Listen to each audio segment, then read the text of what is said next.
नमस्कार, मैं हूं मिस्टर स्टॉक। तो दोस्तों, ईस्ट इंडिया कंपनी का नाम भला कौन भारतीय नहीं जानता होगा। जिस किसी ने भी 8वीं 10वीं तक इतिहास पढ़ा है उसे इस कंपनी का नाम भली भांति ज्ञात होगा। यहाँ तक कि जो लोग कभी स्कूल नहीं गए वे भी कंपनी राज के नाम से ईस्ट इंडिया कंपनी से गाहे बेगाहे अवगत होंगे। दोस्तों, 17वीं सदी की शुरुआत में यानी कि सन 1600 ईस्वी के आसपास भारत की जमीन पर पहला कदम रखने वाली इस कंपनी ने सैकड़ों सालों तक हमारे देश पर शासन किया। 1857 तक भारत पर इस कंपनी का कब्जा था, जिसे कंपनी राज के नाम से इतिहास में पढ़ाया जाता है। एक हिसाब से कहें तो ईस्ट इंडिया कंपनी भारत की पहली कंपनी थी, भले ये भारतीय न होकर अंग्रेजों की थी। दोस्तों, इसी कंपनी ने भारत को गुलामी की बेड़ियां पहनाई थी। एक समय था जब ये कंपनी एग्री से लेकर माइनिंग और रेलवे तक के सारे काम करती थी। हालांकि सवाल ये आता है कि अभी के समय में ये कंपनी क्या कर रही है। तो दोस्तों, मजेदार बात यह है कि भारत को गुलाम बनाने वाली इस कंपनी यानी कि ईस्ट इंडिया कंपनी के मालिक भारतीय मूल के बिजनेसमैन संजीव मेहता हैं। और संजीव मेहता ने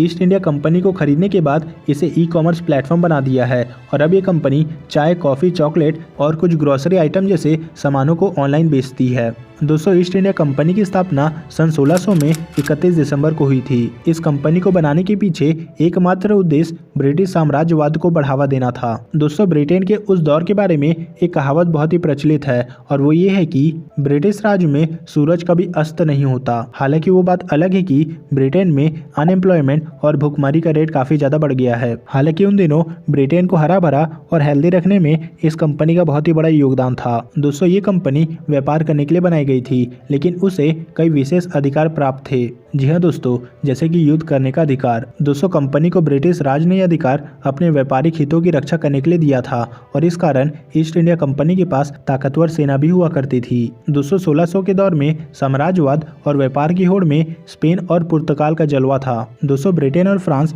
इसमें देर से उतरे थे, लेकिन तेजी से दबदबा बना रहे थे। दोस्तों, आपको तो याद होगा वास्को डी गामा का नाम। जी हाँ, वही वास्को डी गामा जिसने समुद्र के रास्ते भारत की खोज की थी। दोस्तों, इस पगले के भारत आने के बाद यूरोप में एक बड़ा बदलाव आया। दरअसल वास्को डी गामा अपने साथ जहाजों में भरकर भारतीय मसाले ले गया था। इन मसालों से वास्को डी गामा ने बहुत सारे पैसे कमाए। इसके बाद पूरे यूरोप में भारतीय मसालों की महक पसर गई। दोस्तों, भारत की संपन्नता के चर्चों ने भी यूरोप साम्राज्यवादी देशों को यहाँ दबदबा बनाने के लिए प्रेरित किया और ब्रिटेन की ओर से ये काम ईस्ट इंडिया कंपनी ने किया। दोस्तों, इस कंपनी को पहली सफलता हाथ लगी पुर्तगाल का एक जहाज लूटने से, जो भारत से मसाला भरकर ले जा रहे थे। ईस्ट इंडिया कंपनी को उस लूट में 900 टन मसाले मिले और इसे बेचकर कंपनी ने जबरदस्त मुनाफा कमाया। दोस्तों, ईस्ट इंडिया कंपनी उस समय की पहली चार्टर्ड जॉइंट स्टॉक कंपनियों में से एक थी। यानी कि कहें तो अभी के शेयर मार्केट में लिस्टेड कंपनियों की तरह कोई भी इन्वेस्टर उसमें हिस्सेदार बन सकता था और लूट की कमाई का हिस्सा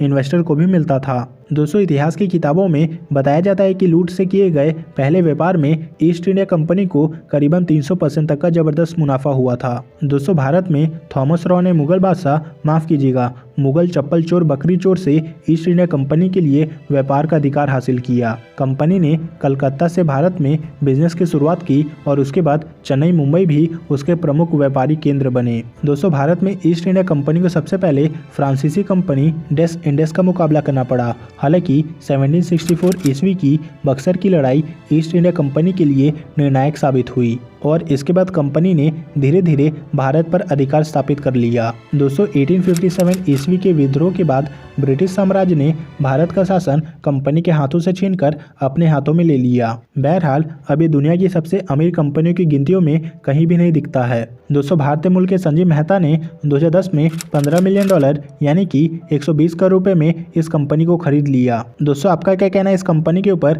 कमेंट करके जरूर बताएं। तो दोस्तों, इस वीडियो में फिलहाल इतना ही, मिलते हैं नेक्स्ट वीडियो में।